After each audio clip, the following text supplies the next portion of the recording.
Атымды айта бастасам, тілің таңдайыма жабысып қалғандай болып тұрады. Менің атым пәлендей айдық атты емес. Жарайды. Өткенге өкініш жоқ дегендей, істің турасына көшелік. Менің атым Қожа. Күні бойы футбол ойнап, әбден қалжырадым. Ойын үстінде шаршаған оң жаңғарылмай. Енді міне дел сал болып, өзімді әрең сүйреп келе жатырмын. Аяқ-қолымнан шаңды қараш. Бір елі. Шіркін-ай! Осы бойды күмп еткізіп, өзенге беріп кетер ме, да? Айтпақшы.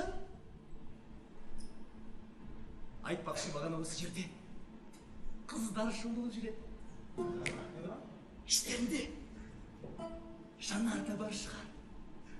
Жанар, аты қандай әдемі. Сендердің бұл қызбен танысып қоюларың керек. Жанар кластағы ең бір ақылды қыз. Екіншіден сұлу. Әсіресе қызыл берет қызын киіп жүргенде сондай құлпырып жайнап кетеді. Шіркін, бұлай болса. Қалай? Адам әуелі үлкен болып жаралса, өмірдегі өзіне тиісті қызмет мамандығын атқарып болғаннан кейін барып балаға айналса. Сонда Майқанова маған қалай қарады? Үлкен кезінде олай гүлі жазушы болған, оның есімі бүкіл дүние жүзіне мәлім. Олай болса, менің оған әкіренде бергенім жарамас. Жазушыны сыйлау керек деп тәубесіне келер еді. Судың шетіндегі дым құлқымда біреудің жалаң аяқ ізі сайрап жатыр. Мүмкін осы Жанардың ізі шығар. Үңіліп еңкейіп тұрып қарай.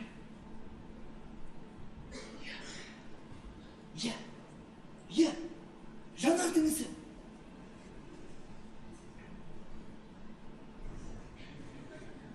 Ақырын ептеп қана аяғын салып байқадым.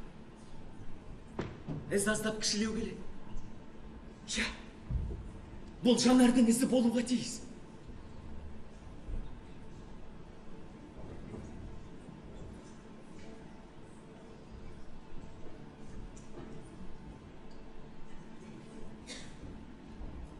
Бойымды тәтті бір сезім жайлатты. Сол күйде қимылдамастан тұрып қалдым.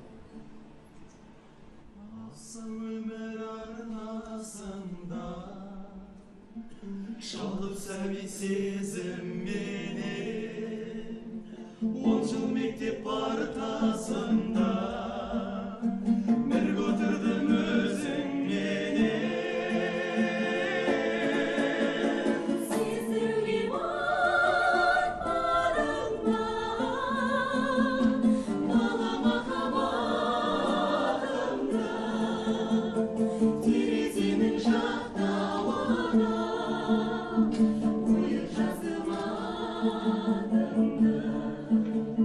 Терезенің жақта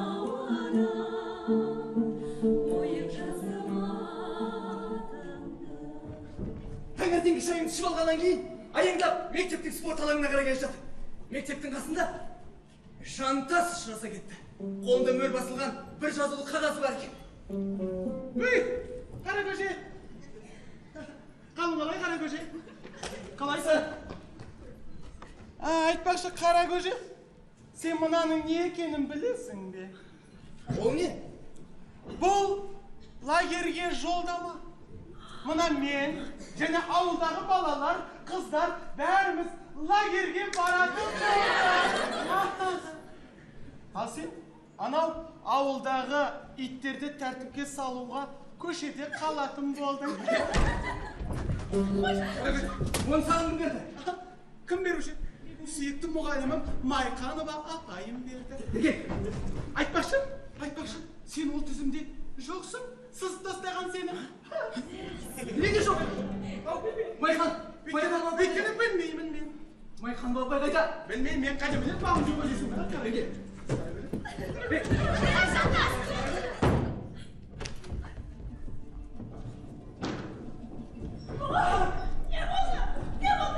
Маған лагерге жолдама беріңіз. Саған бұл жолы жолдама берілмейді. Екінші кезекте барасың. Неге? Неге болушы? Біріншіден барлық оқушыларға бірден жетіспейді. Ал екіншіден біз лагерге ең әуелі үлгілі, тәртіпті балаларды жібереміз. Жантас немене? Менен артық болған ма? Сен немене? Мені тергегелі тұрсың ба? Қадыров! Бермесеңіз қойыңыз. Қадыров! Мұнда кел! Қадыров! Қара көже қалайсың? Қалай? Жолдама алдың ба? Алдым. Берді ма? Берді. Көрсетші кәне. Қане? Міне беріңізші. Сүйіп кеткен ба?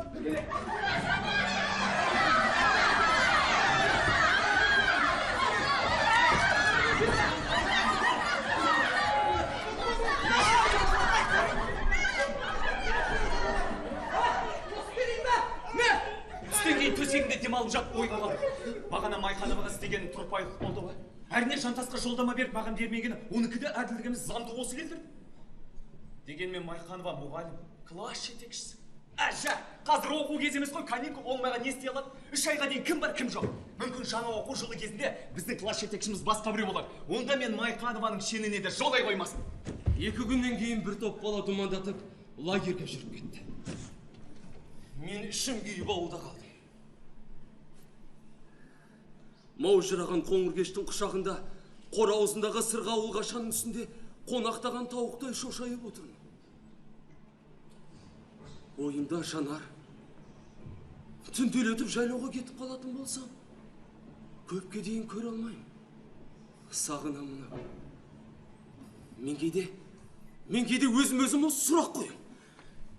Осы жанарды неге ойлаймын? Оны көрмесем ала көңілденіп, тынышым кетіп тұратын несі? Әлде осының өзі әлгі жұрт айтатын кітаптарда жазылатын не емес пе? Япырай, осы бір сөзді ой қалсам жүрегім селк ете қалады. Егер мұны Майқанова білсе, онда күнім не болатын еді? Қадыров, қаршадайыңнан қызға ғашық болып қара көр мұны. Бұл сұмдықты саған кім үйреткен, Мінекей, нағыз масқара сонда болатын еді. Мен Жанарға ләм деп бірден айтпақ түгілі, оның жанына баруға жүрек сынып тұратын себебі міне осы. Жанардың үйі көшенің басына таман, өзенге таяу. Мен қолыма таяқ алып, әлдекімдерге еліктей басып, солай қарай келе жатырмын. Жанардың төбесін анадайдан бір көрсемде дәтке қуат емес пе? Мүмкін ол ұшырасып та қалар.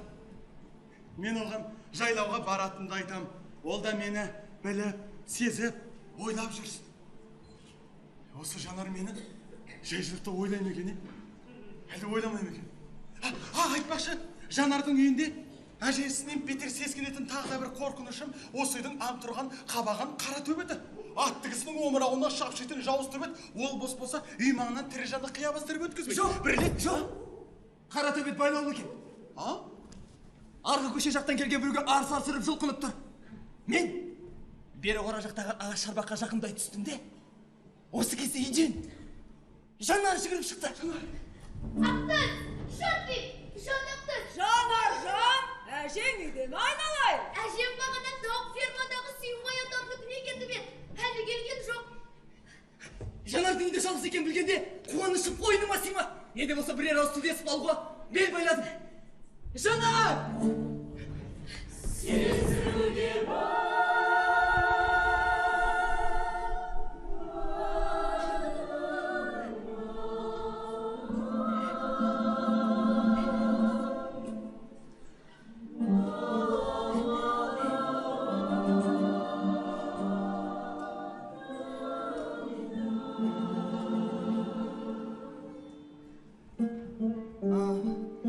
Кеш жарық Жанар. Кеш жарық қожа. Не қылып жүрсің? Мен? Иә. Мен түнделетіп жайлауға барам. Мамаңа барасың ба? Иә. Мамама барам. Жанар? Не? Сен неге лагерге бармадың? Мен мамам келгенше үйде болып әжеме көмектесем. Алмай қанып апай лагерге жолдаманы келесі кезекке берем деді.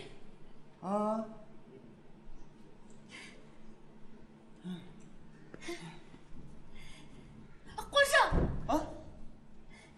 Менің әжем үйде жоқ. Жүр, той ойнайық. Жүр. Өзегімді нұрлы сезім шөліп өтіп қолтығыма қанат біткендей болып, қашаға бар пәрменімен секіріп шықтым да ар жағына топ ете түстім. Сол кезде шынжырын сылдырлап, қара төбет арсылдап ұмтылды. Иттен қорыққансып, Жанардың жұмсақ білегінен қысып ұстап жабыса түстім. Бірақ ит есік алдына жете алмастай байланған екен. Екеуміз иық түйістірген жүгірген бойда үйге кіріп кеттік. Қожа, сен дойбыны жақсы ойнаймысың? Онша емес. Ал шындығында өзім теңдес балаларым көбін ұтушы едім. Жанардың бетпе-бет отырған сүйкімді жүзіне, иығына төгіліп тұрған көмірдей қап-қара әсем қолаң шашына алаң-елең қарап толқып отырып, бірінші ойында қалай өткізіп алғанымды байқамай қалдым. Қап! Осы жолы ұтам. Ұтпасам не боласың? Не бол десең, сол болайын. Олай болса, дүние жүзіндегі барып тұрған мақтаншақтың өзі боласың. Жарайды. Ойын шиелес басталды. Әу дегеннен екі пешкадан қарпысып алды. Бірақ біраздан кейін ойынның ара салмағы тағы өзгере бастады. Бір-екі жерде мүлт жіберіп алды. Жанардың екі пешкасы тағы артып кетті. Ура! Жеңілдің! Мақтаншақ қожа!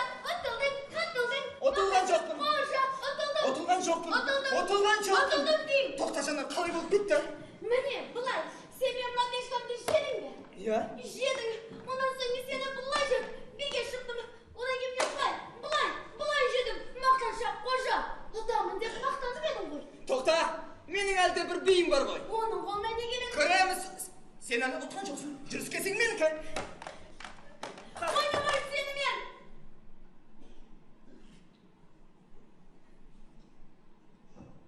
Ойнамасаң қой.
Жанарды ренжітіп кеттім ау.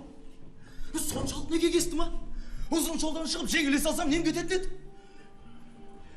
Жанардың өкпелі пішімен бұрдия қараған кейпі көз алма келеді. Кешір Жанар, тұрпайлық істедім. Кінә мен.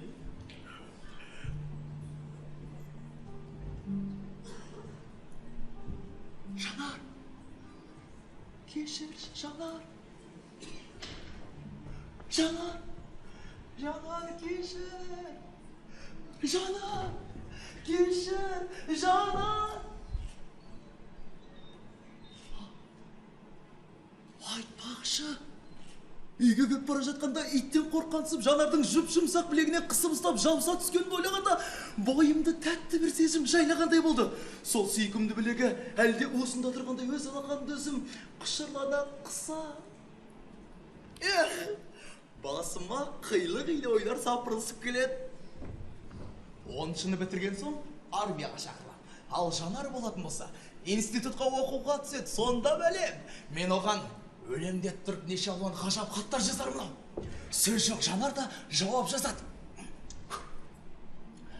Жаным, қожа деп бастар. Қандай сүйкімді сөз. Мен армиядан батыр атанып, орден тағып келе жатырмын. Көпір үстінде нөпір жолында тосып тұр, қолдарында гүл-гүл. Сол ішінде, соларынша көзіме оттай басылып, Жанар шырай кете. Аңсап көріскен қозымен баяндай, бір-бірімізге құшақ жая ұмтыламыз. Жанар!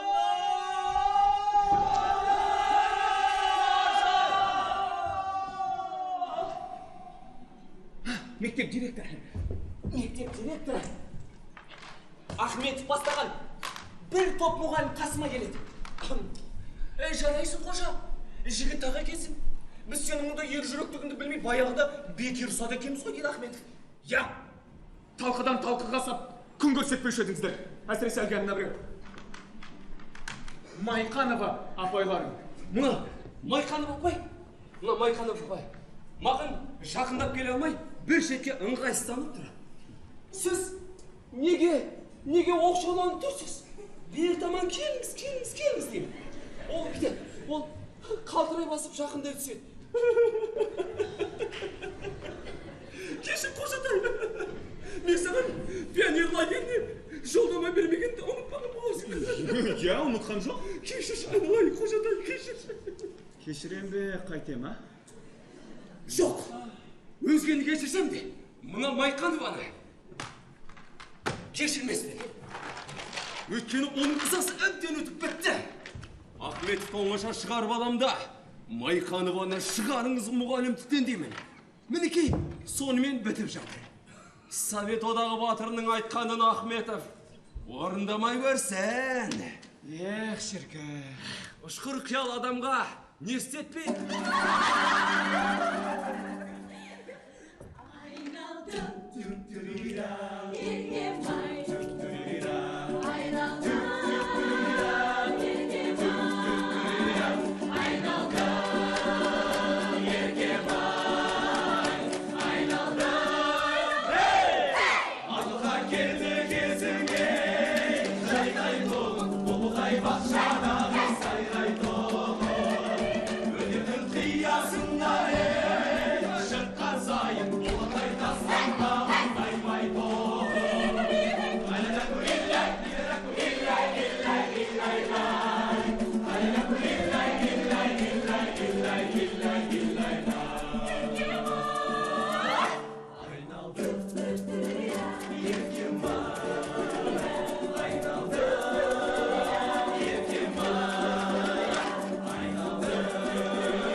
болмай ақ қойыңыз.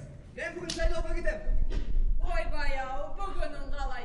Осы 7 қарағы түнде ме? Иә, түнде. Күндіз ыссы ғой. Салт атпен жол жүргенге түн тиімді емес пе? Әй, көлікті қайдан таптың? Қайдан тапсам да таптым. Көлік даяр, әже. Әй, сен оңбағыр. Тағы да бір бәле шығарғалы жүргеннен саумысың? Ту, әже.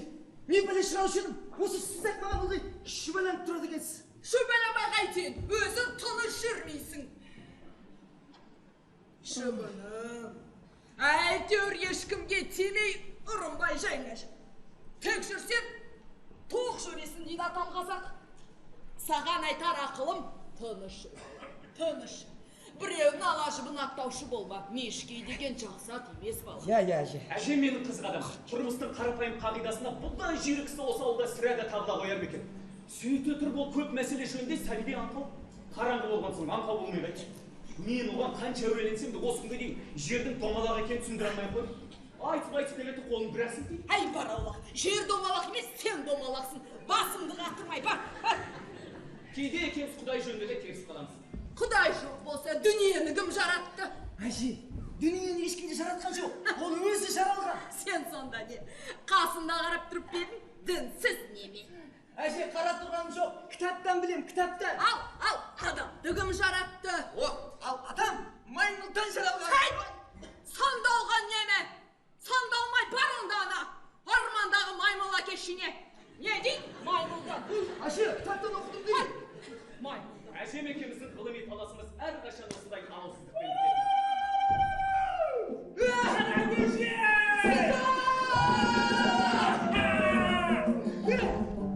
Қайда жүрсің? Жайлаудан жүрмін. Мен жайлау қалай екен? Айтма, тамаша. Шөптің биылғы шығымын көрсең, белуардан келеді. Белуардан келеді? Иә. Барайын десем көлігім жоқ. Өй, мен алып кетейін. Қалай алып кетесің? Басатын көлігің бар ма? Онда шаруаң болмасын. Ер тоқымың бар ма? Бар. Алып шық ер тоқымыңды. Бірақ біздің бізді жоқ. Әжең көріп қалмасын. Жес. Сұлтанның жасы менен 2 жас үлкен. Әкесі сүгір жылқымаған. Өзі осыдан біраз жыл бұрын оқуды тастап кеткен. Содан бері бұрынғының серілері құсап, әкесінің арқасында сәйгүліктен таңдап мініп, ылғи жортырылды айтты жүреді. Кейде айлар бойына сымсымия көрмей кетеді. Содан кейін қайттан пайда болады. Не істеп, не тындырып жүрген бір Құдайым өзі білсін. Қайда салам ай? Сал мына менің артыма. Менің құла дөненім аман болса, екеумізді жайлау түгілі Алматыға алып барады. Қатырасың ғой, сонда бір атқа 2 ер еттеметпіз. Өй, оны несі таңданасың? Салшы, тамаша болады. Сұлтан, бір атқа 2 ер еттеген қазақты мен бұған дейін көргенім жоқ. Көрмесе көзің шықсын. Әжең ба? Сен қойсың бәрін шығарып жүрген. Қашты қара көше!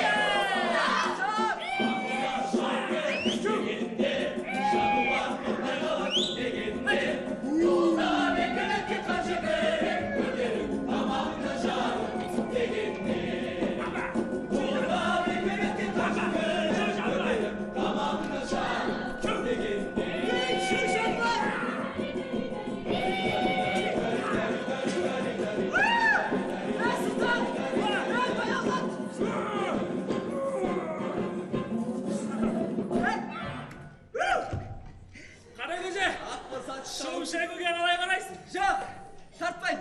Өй, осы уақытқа дейін шылым шегуді үйренбей не қылып жүрсің? Мә, үйрен. Жоқ, өзің тарта бер.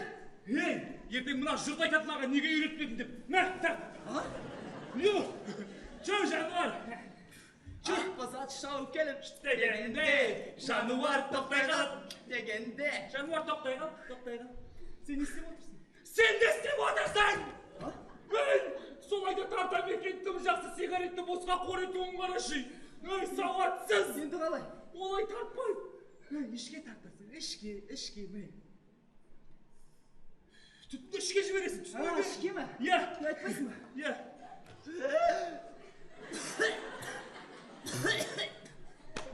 Ойбай, Сұлтан. Не болды? Басым айналып А? қалды. Ойбай, тоқта.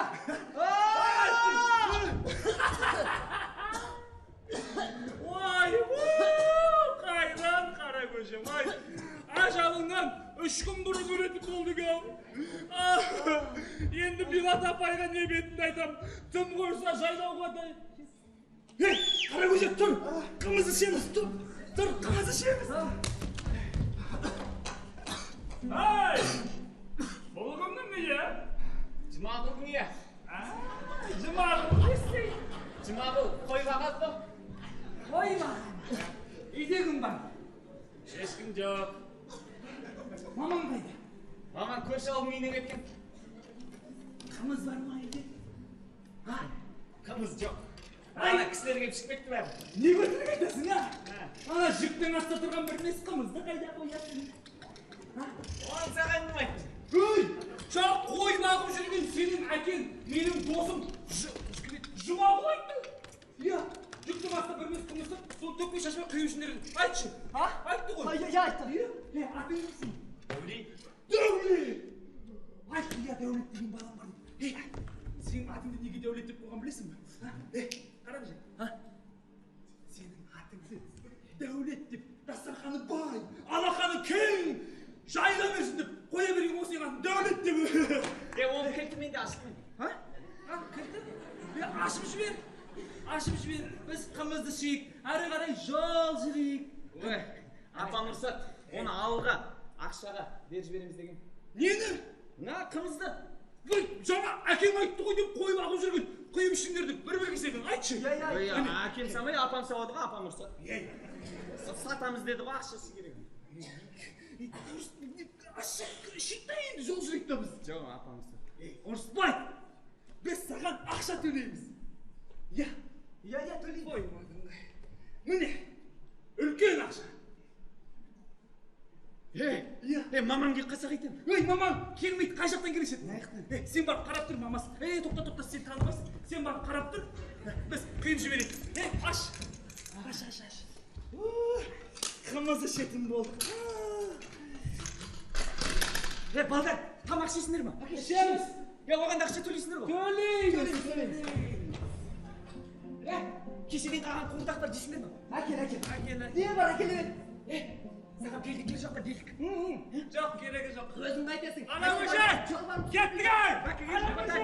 Сау бол, Дәулет! Сау бол, Дәулет!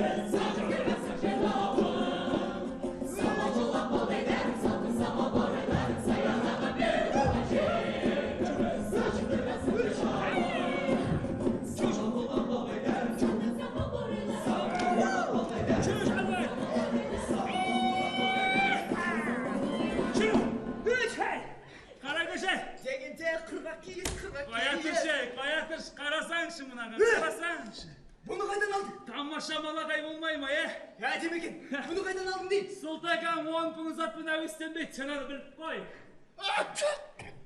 Дымың ішінде болсын, қара көжек. Ассаламу алейкум, ата. Дымың ішінде болсын. Алейкум ассалам. Салам алейкум. Оттықтарың бар ма? Бар, ата, бар. Жоқ. Бар екен. Бар ма? Дымың ішінде болсын. Қай совхоздың баласы боласыңдар? Калининский. Калининскийдің балаларын іздеп неге өтірік алдайсың? Жаңа қымыз ішкен үйдің иесі осы Жұмағұл. Ай, рахат-ай, бағанадан бері танысырап тұр едім. Қай совхоздың баласымын дейсіңдер? Калининский. Ата, Калининскийдің. Қара көше. Қара көше.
аман болды. Ауылға әндетіп думандап келіп кірдік.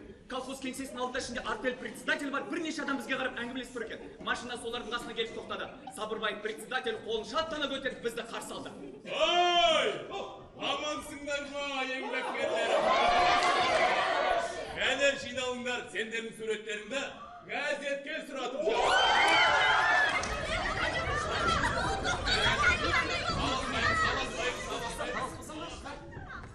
Кәдеге, дайынсыңдар ма?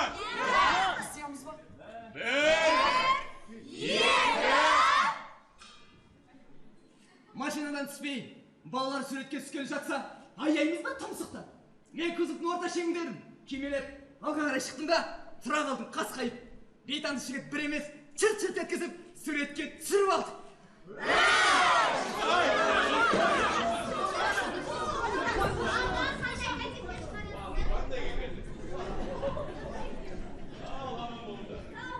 Машинадан түскен бойда, мен әдейі орақтып, жанар үй жағымен өттім. Есікке құлып салынбаған екен. Қабырғаға шапталған жас тезектен осы үйдегі қытымыр қара кемпірдің үйінде екенін баяндатты. Жанар үйде екен, демес екен.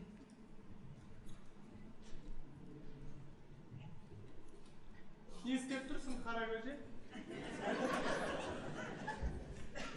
Не қыласың? Сағынып қалдың ба? Кімді? Нені? Білем, кімді сағынып, кімді сығалап, кімді нетіп, нағылып тұрғаныңды.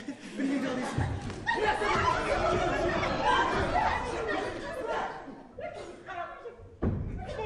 Бартыға!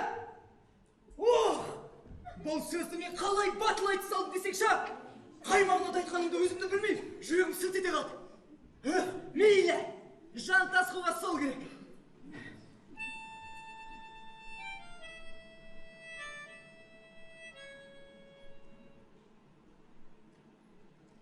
Кейіннен білдім.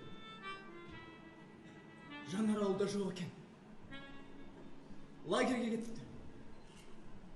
Құлазыған далада жалғыз қалғандай болдым. Екі иінімнен зіл батпан көңілсіздік басты.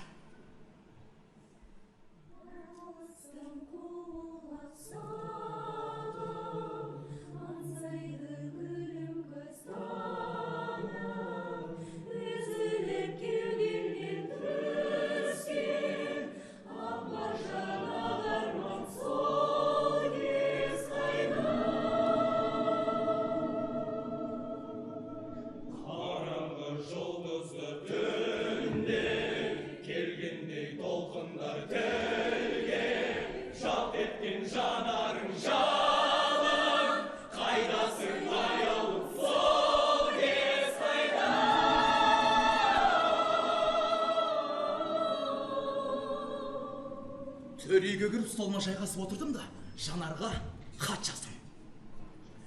Мүмкін көркемдігі пәленде жүйрік бола қоймас, бірақ шындық бар, сезім бар. Әлде көптен қолыма қалам ұстамандықтан кеудем жырға толып кеткен бе? Әлде Жанарға деген сағыныш сезімнің тасқындап қойылған түрі осы болма, шүпілдеген екі бет өлеңді ешбір қиналсыз жазып тастадым. Өте-мөте сәтсіз шыққаны соңғы қорытынды шумағы болды. Жанар! Сенде жан тумас, туса туар артылмас. Бір өзіңнен басқаға сағынышың айтылмас. Шіркін, мойын қалған жұмысыңды тындырып тастап рахатқа бататын кезіңде болады ау. Сондай бір жетіскен халде орнымнан түрегелдім де, сағатқа қарасам, 11 болып қалыпты.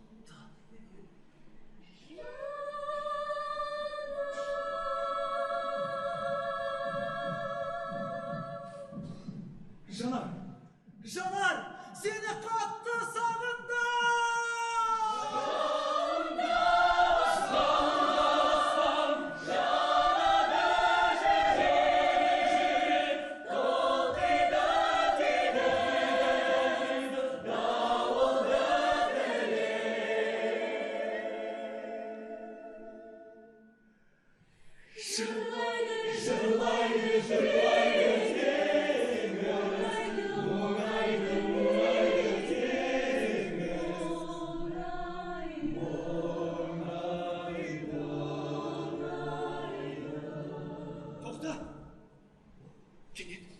өлеңнің соңғы шумағын тағы бір қайталап айта бергенде тоқта деген бір сұрақ көмейіме көлденең тұра қалғандай болды. Ол өлең сенікі емес тәрізді ғой дейді әлгі сұрау шүбәланып. Енді кімдікі? Ойланып көрші, ойланам. Я, шынында да кенет көзім бақырайып тынысым бітіп қалғандай болды. Мәссаған әкем-ау, мынау Абайдың өлеңі ғой. Дәл өзі айттым сәлем қаламқас деп басталатын Абай атамыздың өлеңі. Әлгі арада ұшып тұра келіп Абай атамнан ауысып кеткен шумақты сызып тастамақ болып бір тұрдым да. Тағы да ойға қалдым. Бұған біріншіден дәптер болғаны, екіншіден болса Абай ұлы ақын. Мен сияқты жас талапкер оның бір шумақ өлеңін кәдеге жаратқан екен. Одан немене ұлы ақынның шалқар мұрасы азайып қалады? Мен оны бәрібір баспаға ұсынып жатқан жоқпын. Сондықтан тұра берсін, сызбайын. Сайып келгенде Абай кім, мен кім? Екеуміз де қазақпыз. Екеуміз де ақынбыз. Ақын ақынға қарайласпасын, жәрдемдеспесін деп еш жерде жазылмаған.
Жаз болса екен дейсің. Қыста жазды көксейсің. Бұл неліктен, а? Адам баласының бабын қалай табуға болады? Дегенмен, менің оқуымдағы соңында сап салмақты себеп бар. Оқу басталды деген сөз. Жанар. Бірге болар деген сөз. Айтпақшы, бүгін лагердің жабылатын күні деген. Олай болса, Жанар келеді. Жанар, бұрда!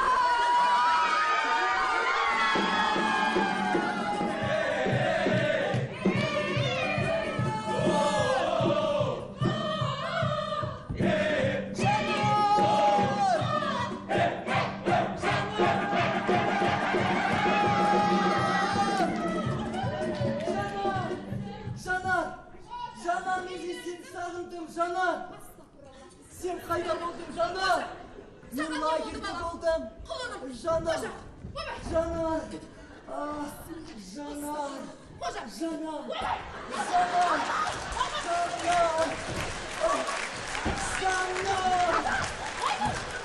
Жанар. Жанар. Әжесіз ба? Бісміллә. Ойбай. Ойбай. Әлгі анау қызыл бұзауды тауып қораға кіргізіп қойшы. Ой, мына ыстықта енді ол жайылар деймісің? Бара ғой. Болмасам ше? Әй, үйде болмасаң да бар. Қалай барам? Сіздің жұмсағаныңызды естіген жоқпыз ба әже? Әй, қылжақтамай бар деймін бар деген соң. Ал бармадық делік әже. Онда не болады? Ал бармасаң, менен тоқым ашисың. Піскен тоқмаш па әже? Піскен. Ақылсың ба? Бар енді, бар. Ой, Мені қылжағын тойғыза бастағандықтан әжемен үндемеді. Ақын бұзаулар жайылатын жаққа келе жатыр. Лып еткенлеп жоқ. Қапырақ. Осы кезде қабақта маңқиып келе жатқан өзіміздің қызыл бұзауды көрдім. Іспі жоқ тұрғайлатып қуып ала жөнелдім. Ош! Әй, ош дей! Ош! Бұзаудың басы осып жосықтып, ол жағынан бір шығам, бұл жағынан бір шығам. Не болып қалған түсіне алмай сасқалап тұрған қызыл бұзау тасырлатып көштің қорасына кіріп кетті. Ол жерден қызыл бұзауды жетелеп алып шықты. Сол кезде сап етіп басыма бір ой келе қалды. Егерде қызыл бұзау адам тілін түсінетін болса, онда мен тізерлеп отырып өтініш жасаған болатын едім. Сүйкімді қызыл бұзау, мен сені тағы да тұра қуған болайын. Сен қашқан бойда ұстатпай, Жанардың қорасына кіріп кет. Содан соң абалап ертереді. Үйден Жанар жүгіріп шығады. Мен оны бір айдан бері көрген жоқпын. Сол арада біраз сұхбаттасып, әңгімелесіп қалатын едім. Сүйкімді қызыл бұзауын түсінеміз. Қызыл бұзау бұны қайдан ұқсын? Қоя берсем болды, үйге қарай без келтірді.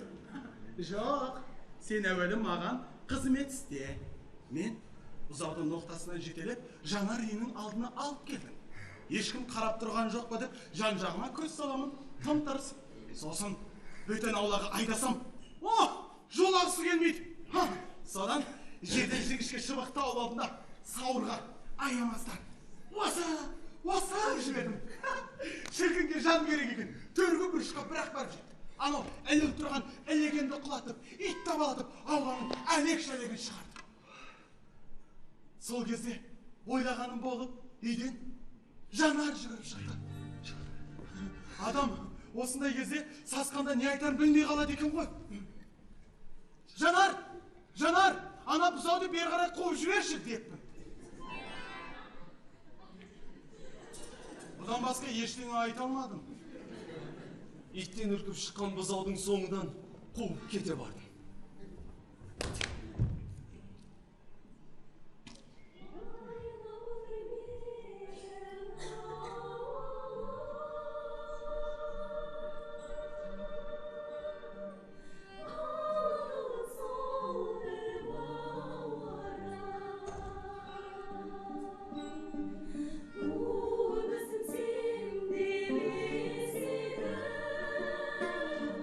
All of the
сентябрьдің 1-і.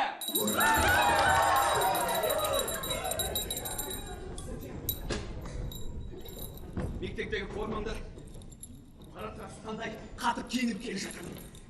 Әне, алдында Жанар үйі көрінді. Жанар мектепке кетті ме екен, кетпеді ме екен, а? Бұл үйдің алдынан үкімет басшылары тұрған трибунаның қасынан өткенде кеудемді кере түсіп тіресіп өтіп барады. Қайдан білейін, мүмкін терезеден Жанар қарап тұрған шығар. Жоқ, көз қиығымды салып байқаймын. Жанардың қарасы көрінбейді. Келесі көшеге бұрылғанда алдымнан папка қолтықтаған бір қыз шыға келді.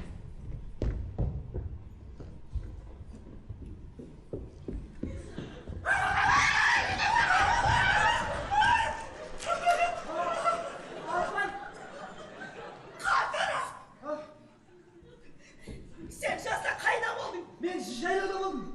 Бәсе, жайлаудан келгенің көліні бақтың.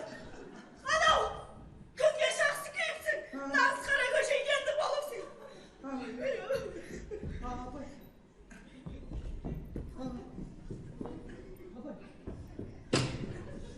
Кешірім.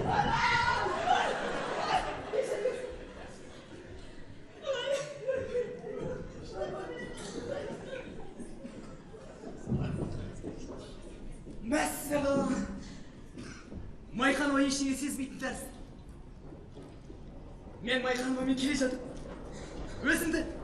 өзімнің мықты өсіп кеткенімді байқадым. Жаңалде Майқанова аласырап кеткен. Жоқ, қайта оның қазір киіп келе жатқаны биік өкшет өтін. Көйлегінің етегі қисық маймаң аяғының етегіне оралыстап келе жатыр.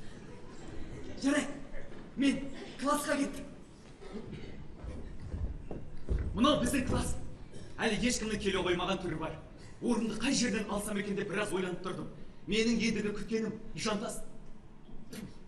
Бұл оңбағанның аты аузыма қалай түскен? Жанардың келуі. Қасымдағы орынды оған ұсынбақтым. Сосын жыл бойы Жанар екеуміз қатар отырамыз. Балалар біртін классқа келіп кіріп жатыр. Жанардың қарасы көрінбейді. Даладан қыздардың үні шықса сол екен деп ойлап қалам. Бір кезде Жантас оңбағын кіріп келді. Оның үстінде де жаңа форма. Көрдіңдер ме мені дегендей аяғын ширатыла басып.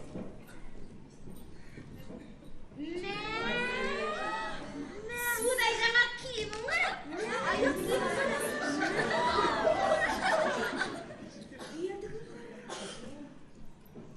О, сәлем бердік еңбек еріне.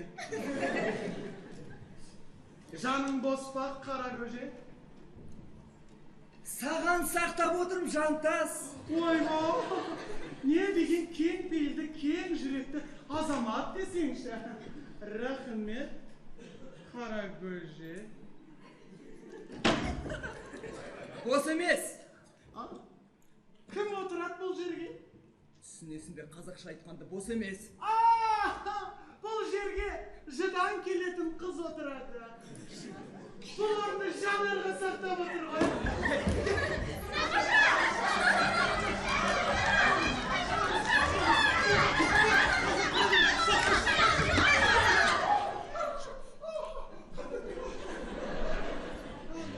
Жанар, қалайсыңыз?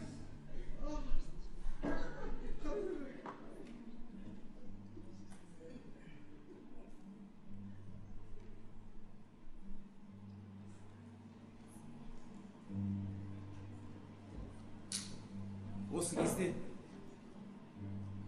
классқа Жанар кіріп келді. Басында маған ғажап ұнайтын қызыл береткасы бар. Мен мұндай әбігер халде тұрып, онымен амандасуға мұршам да келмейді. Жанар класстағы басқа бір шендегі партаға отырды.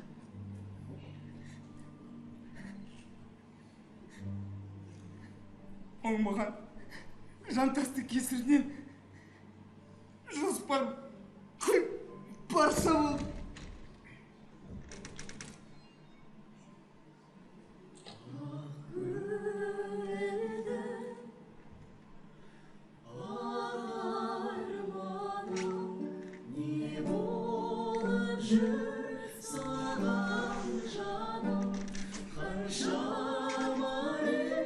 Ойлансам да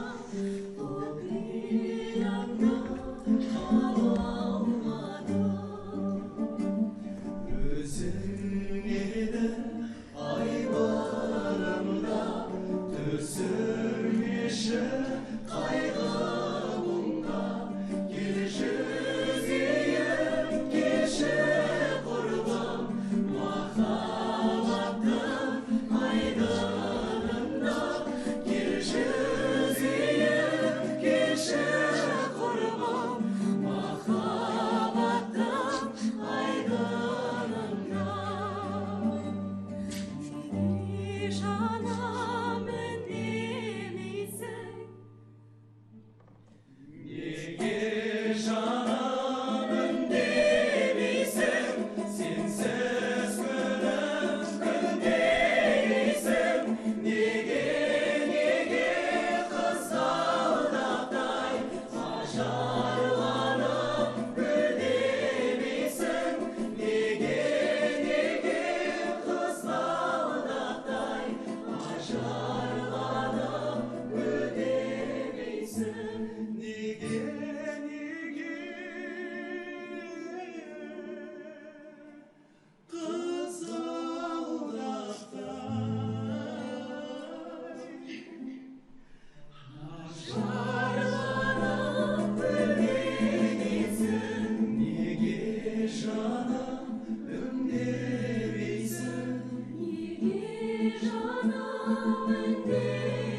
Көзімді ашып, қабырға сағатына қарасам, 8-ге 15-ақ минут қалған екен. Бірінші сабақ орыс тілі болатын. Қожа! Здравствуйте, ребята, садитесь, пожалуйста. Так, байқауымша бәрі түгел екенсің. Жарайды. Пушкиннің қысты кешін жаттап келдіңдер ме? Иә. Қазір бәрінен сұраймын. Сендер осы сәттегі қожекең халін білсең керек. Қысқы кешті жаттап келмек түгілі, мен ондай тапсырма берілген ұмытта кеткен екен. Есіме мұғалім айтқандағына түсіп, бүйірімнің түр жағы қып ете қалды. Анфиса Михайловна тақтаға шақырып сұрай бастады. Әуелі Балабекова деп Жанарды атады. Балабекова, келе ғой. Жанар сабаққа дайындалмай келуші ме? Бурям глою небо кроет, вихри снежные крутя деп бастата тоқтамай сыдыртып айтып шықты. Жарайсың, Балабекова, отыра ғой. Жарайсыңды Жанарға іштейін, мен де айтып жатыр. Жазған басын кеше осы өлеңді бір жапырақ қағазға көшіріп алып, балыққалы кетсем ғой. Ерігіп демалып отырғанда теп-тез-ақ жаттап алар едім. Тұрсынбаев. Тұрсынбаев Ж. мүмкін Б шығар. Ж. Жантас. Бурям глою небо крою, вихри снежный крутя. Тұрсынбаев. Тақтаға шығып айт. Мұғалім бәрі емес пе, тақтасы не, партасы не? Тәртіп жұрттың бәріне бірдей. Тақтаға шығып айт. Сұмпай Жантас, сұмпайсын қарай көрі, партанасына кітапты ашып қой, бір көзі мұғалімде болса, бір көзімен соны сығалап қарап тұрмақшы қой. Жантастың пасықпылығына жем бола қоятын адам Анфиса Михайловна емес. Ал енді айта ғой. Тұрсынбаев. Қылжақты қой да тақтаның алдына шық. Қызақ таптырғаным жоқ. Ас Пушкина.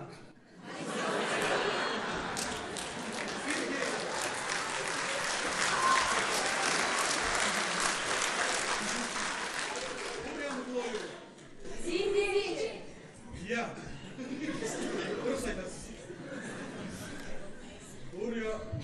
Бурям глою, небо крою. Білем. Тихо, ребята, тихо. Бурям глою, небо крою.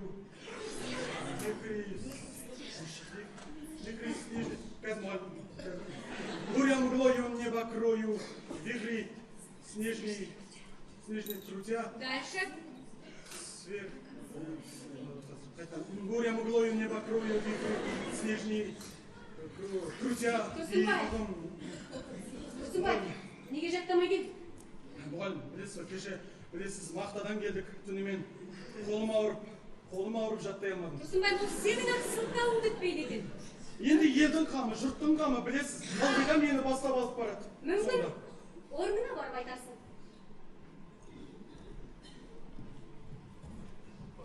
Бурям глою, небо крою, вихри снежный крутя, зимний прохладный ночь. Тұрсынбаев, отыр.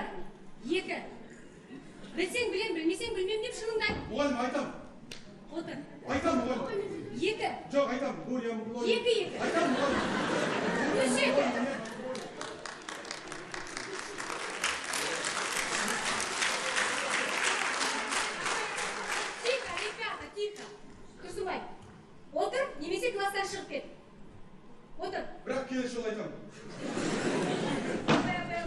Жақан, келе ғой.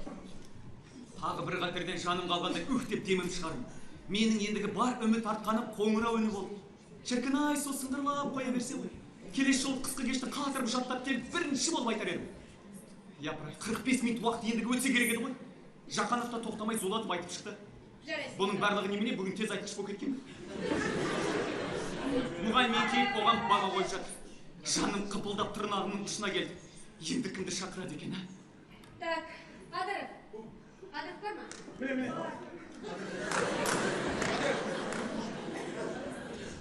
Қожа, келе ғой. Кел. Төбемнен шатыр етіп жай түскендей болды. Не істерімді білмеген меңіреп халде орнымнан сүйретіліп түрегеле бердім. Қысылғаннан маңдайымнан бұрқ етіп суық теріп шығып кетті. Қожа.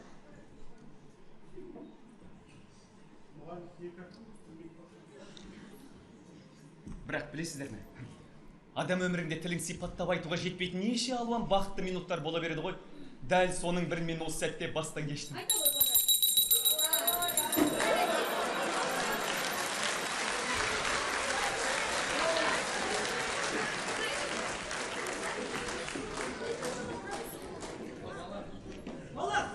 Балар! Естім. Майқаным апай ауыр қып сабақ болды!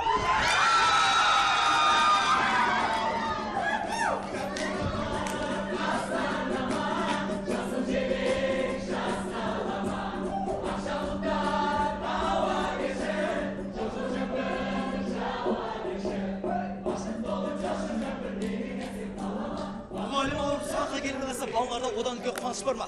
Класстың іші мәз мейрам болып шулаған дауысқа толып кетті. Содан далаға шығып доп ойнадық. Ал бұл жолы ерекше бір шабытпен ойнадым. Талай қыңыр доптарды қиырдан қағып алып жалт-жұлт етіп жан таппай жүрмін. Мүмкін біздің ойынымызды тобымен келіп қыздар қарап тұрғандықтан осылай шығар. Жанардың алдынан нашар ойнауға менің қандай хақым бар? Бір рет қиын бір допты жығылып жатып алғанды қайтерсің. Етпеттен 4 тағандап дікете қалдым. Доп таспада қағып бұл көрдім. Орнынан лып ет тез түрегелдім де қыздар жаққа көз салдым. Олар да мәз. Жанар? Япыр, Жанар қайда? Мыналардың арасында Жанар жоқ қой. Бағанадан бері мен Жанар қарап тұр екен деп жанымды пида етіп ойнап жүрсем. Ойнамай. Қолына шығып кетті, мен ойнамай. Жанар қайда? Бұлардың арасында Жанар жоқ қой. Оның класста тапжылмай кітап оқып отыратын бір әдеті болушы еді. Мен классқа қарай кеттім.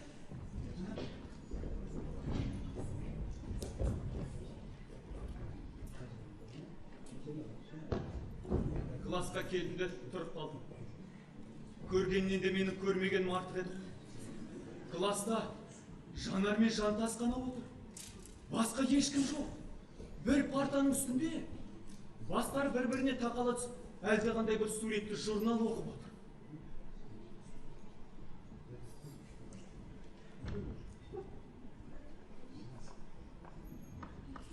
Не оқып отырсыңдар? Жай. Отырмыз. Не істерімді білмей тұрып қалдым. Ішімде бір әлдеқандай отты құйын көтерілгендей болды.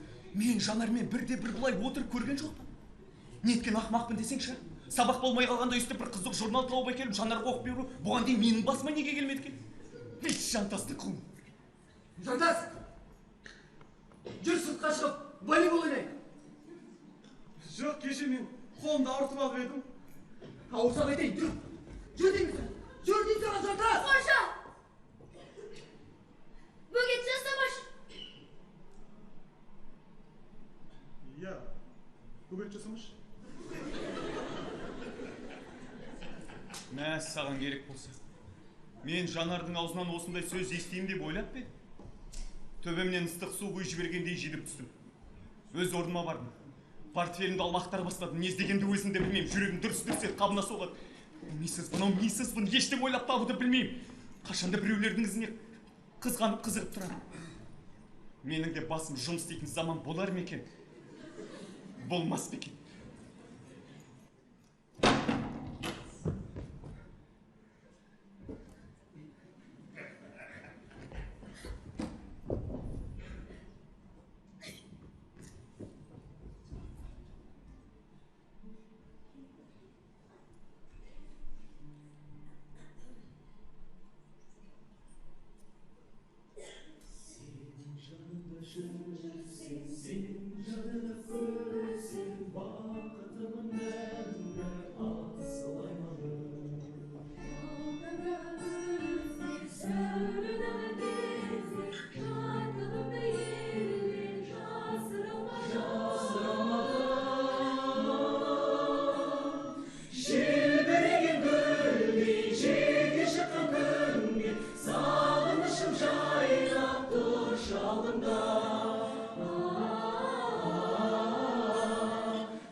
шашып, балбұлақтай тасып жатқан кезде, қырқасынан қырдың, арасынан нұрдың, еркетайым сені көріп қалдым. Талды бұлттар асып, желге жұпар шашып, балбұлақтай тасып жатқан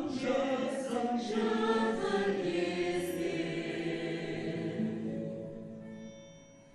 қырқасынан қырдың, арасынан нұрдың, еркетайым сені көріп қалдым. Қырқасынан қырдың, арасынан нұрдың, еркетайым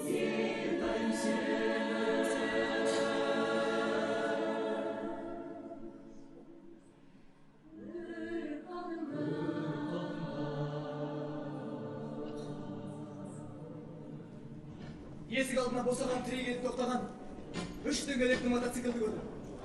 Одан менің мамам түсіп жатыр.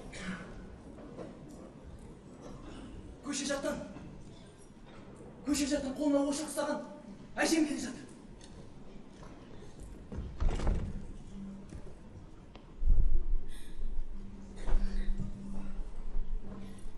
Амансыз ба, апа? Миларсың, қызым, жайша келдім бе? Жұмысты тастап адам жайша келуші ме? Әлгі жер әлемді шулатып, өрт қойып жүрген бұзақы баланың әлегі. Бұзақы боп ол не істепті? Не сонша ел тонап кісі өлтірді? Сабақ үстінде мұғалімді бақамен шошытып талдырып шыққан адам. Тура бара кісі өлтірден де тайын ба? Бақа келдеген өздері көрінеді ғой. Жалғыз қожа ғана емес, осында өзге балалар да мұғалима келдеді. Соямыз деп көлшіктен бақа ұстап алып жүрген. Енді соған баяғы аты шулы қожа береді. Ей, жарықтығым ай! Сіздің мына өсиетіңізді тыңдап өскен бала қалай оңсың? Балапанын қорған мекеніндей шыр-шыр етіп, сотқар немересін қамқорлығына алуын қарашы. Әй, әжем, қайырымды әжем. Менің осындай тентек екенін біле тұрып, естесің ау.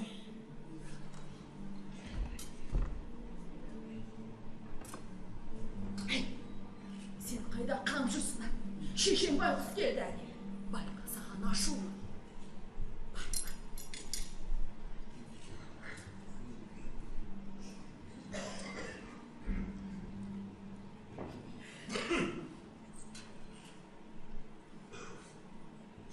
Мама, сен жылап отырсың ба?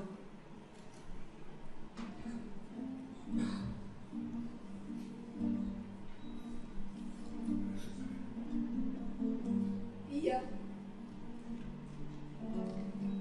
Жылап отыр. Қайтейін жыламай. Құдай бағымды ашпаған. Мен сорға жылауға өзге не бұйырғам? Қожалығым, осы сенің ақ күйігіңді тартып өлетін болдым ғой. Бұл не сұмдық? Жүрген жеріне шөп шапағыр боп барасың ғой. Ұялмайсың ба бір мезгіл елден, жұрттан?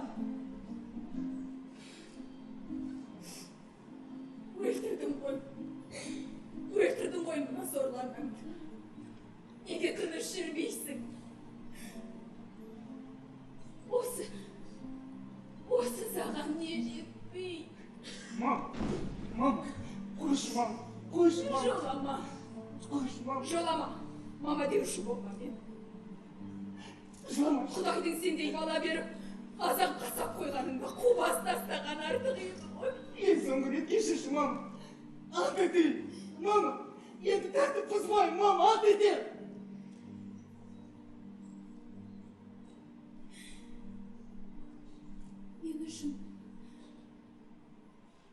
Мен үшін сенің адам болғаннан артық ешқандай да бақыт жоқ.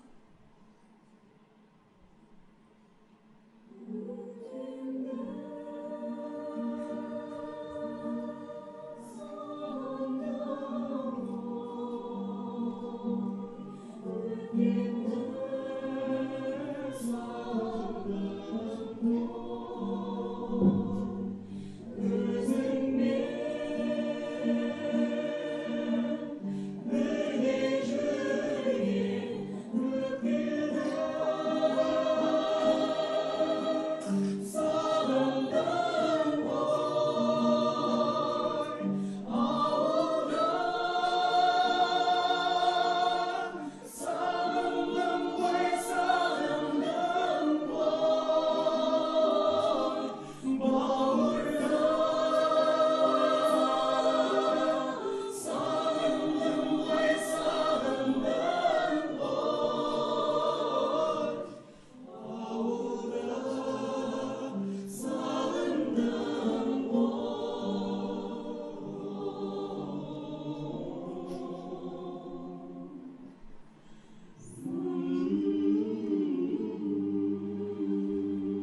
жер күндегі дағдыс бойынша күн басынан зырлап, кіндігін және бір айналып шықты. Тарих тағы бір тәулікке ұзады. Осы бір тәуліктің, яғни 24 сағаттың ішінде кімнің басына не көшіп үлгермек дейсің? Мен өзімнің өмірімнің ішіндегі ең бір қатыгездігімді бастан кештім. Мамамның мен үшін сенің адам болғанын артық ешқандай бақыт жоқ деген сөзі құлағынан кетер емес. Сенші маған, Маматай, сенші адам болам. Қалайда адам болам. Мынау деген жазушы болып шықпаса не қыл дейсің? Мен енді кешегі қожа емеспін. Басқа қожам. Өзгерген қожам. Бүгін менің жаңа өмірімнің бірінші түні.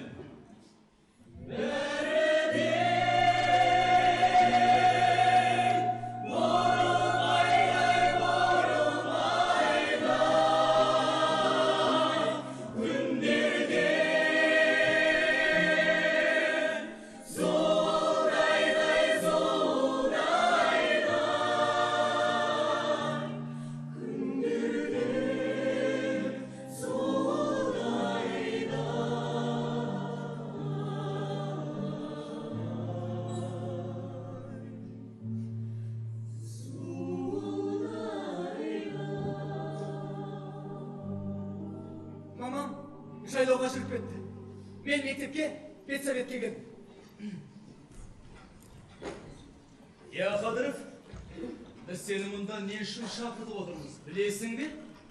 Білем. Не үшін шақыртып отырмыз? Тәртіпсіздігің үшін.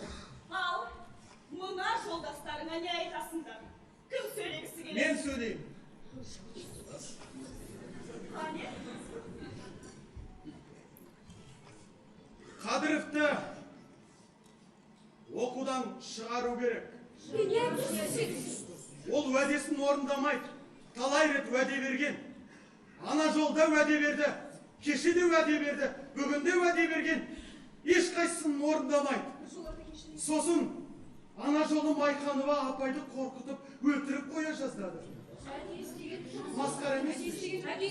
Одан кейін ол қыздарға хат жазады. Қай қызға хат жазады? Білмеймін, басына үлкен әріппен Ж деп жазып қойған. Сосын екеуміз қозы көрпеш баян сұлу сияқты мәңгі бірге болайықшы деп жазып отырған масқара емес. Өтірік айтасың. Өтірік айтпай-ақ қой, ана жылы Майқанова апайдың сабағының үстінде партаның астында тығылып отырып жазып отыр едім. Өтірік! Қадыров, мектеп өмір сен тойдырды ма? Бұдан бұлай оқығың келмей ме? Жоқ, оқығым келеді. Ендеше неге қоймайсың тәртіпсіздікті? Кешіріңдерші, кешіріңдерші. Бұл нешінші? Жүзінші рет уәде беру. Ең соңғы рет кешіріңдерші. Анау. Қадыров сөйлей, ол бізге талай рет уәдесін берген. Қадыров оқудан шығару керек.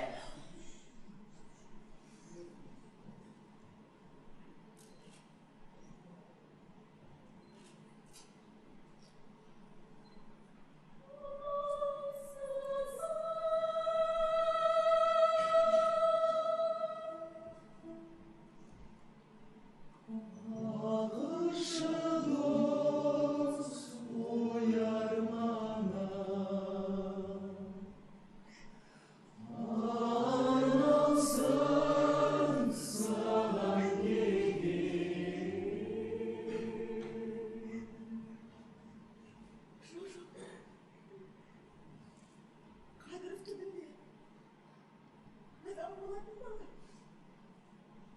Адам.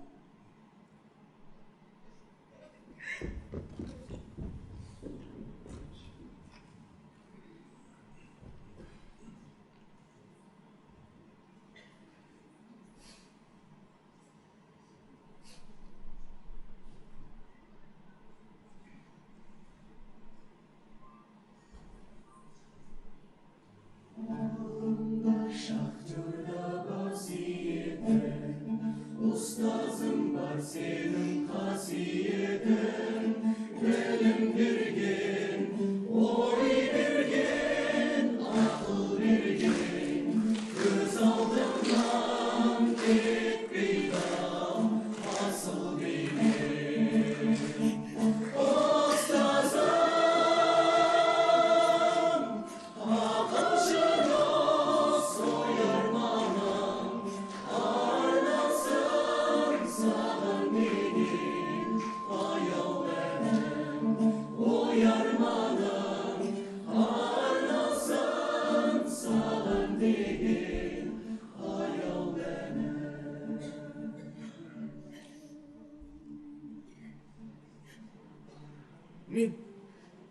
мен Майқанманы қас дұшпаным деп санап жүрсем, ол түбінде адам болатын бала деп айтқаны қалай? Міне жұмбақ, мен Майқанманың жетім өскендігін білмеуші едім. Енді оған бір түрлі аяныш көзімен қарай бастағандаймын.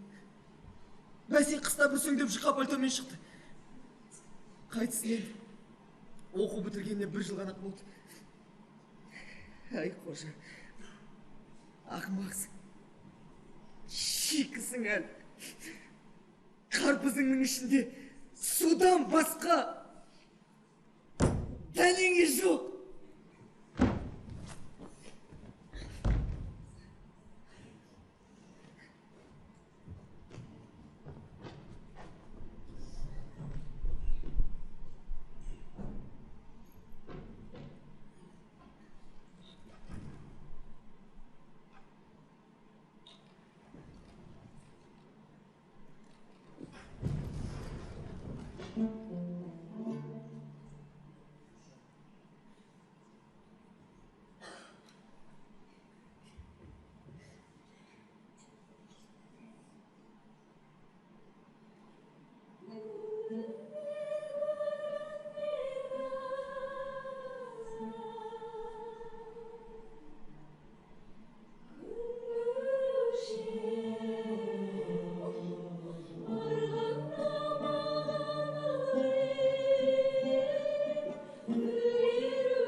Кетерем бұлтпен бірге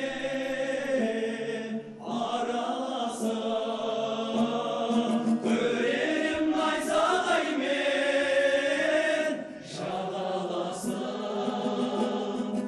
артыңнан ақша бұлт жүзер едім, көзіңе бір көрінсең балашы. Артыңнан ақша бұлт жүзер едім, көзіңе бір көрінсең балашы. Артыңнан ақша бұлт жүзер едім, көзіңе бір көрінсең балашы. Көзіме бір көрінсең.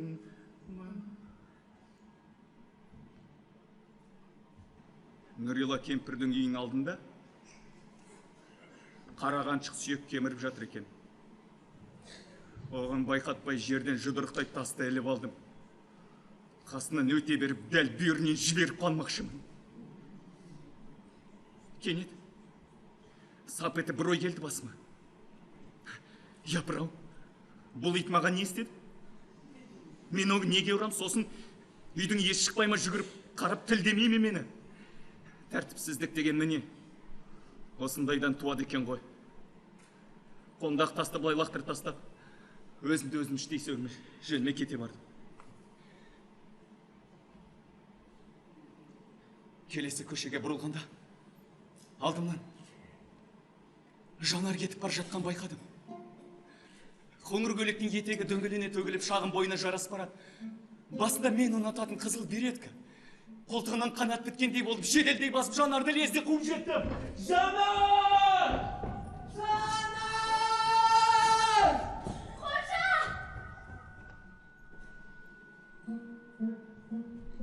Сәл емессің бе, Жанар? Амансыз ба, қожа? Қожа, кешесе қорқытып ауылдан шығарады екенсің. Ай, неге қорқам? Шыраса, Сартоғайдағы нағашымдық не бар бұл қайтеміз?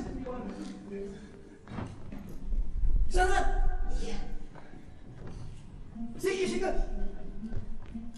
қатты кімге жазғаныңды білесің бе, Жанар? Қай қатты? жиналыста жаңа жантас айтқан хатты Кімге? мен Кімге жазып едің? мен жаңа Кімге жазып едің, қожа? мен ай жай ойнай қойды мен сездіруге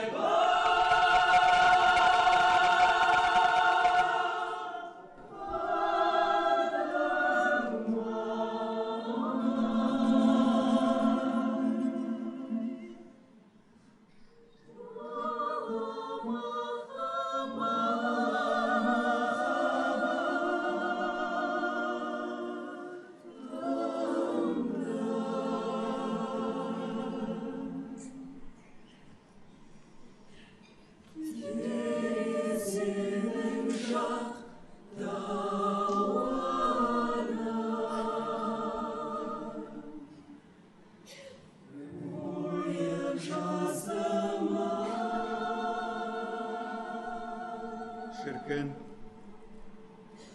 бүгінгі кеш қандай әсем еді. Ай жарық, аспанның көк жібек шатыры бар жиһазын тағынып мөлдіреп тұр. Клуб жақтан гармон үні, балалардың шуылдап ойнаған дауыстар есті. Бойымда бір керемет, жігер оты лапылдап солай қарай бет алдым. Ай нұрынан орнаған күміс көпір белбеулеп бет алдымда, ауылдың дәл іргесінде өзен жатыр жаққа. Мөп-мөлдір мына ғажап дүние. Хош, самға деп қолтығынан қанат бітіретін, арманның санасына қарай алып ұшыратын тәрізді. Лаула. Лаула жігер оты. Самға қиялып түсе. Асқатының да, аңсайтының да. Ертеңгі болашақ.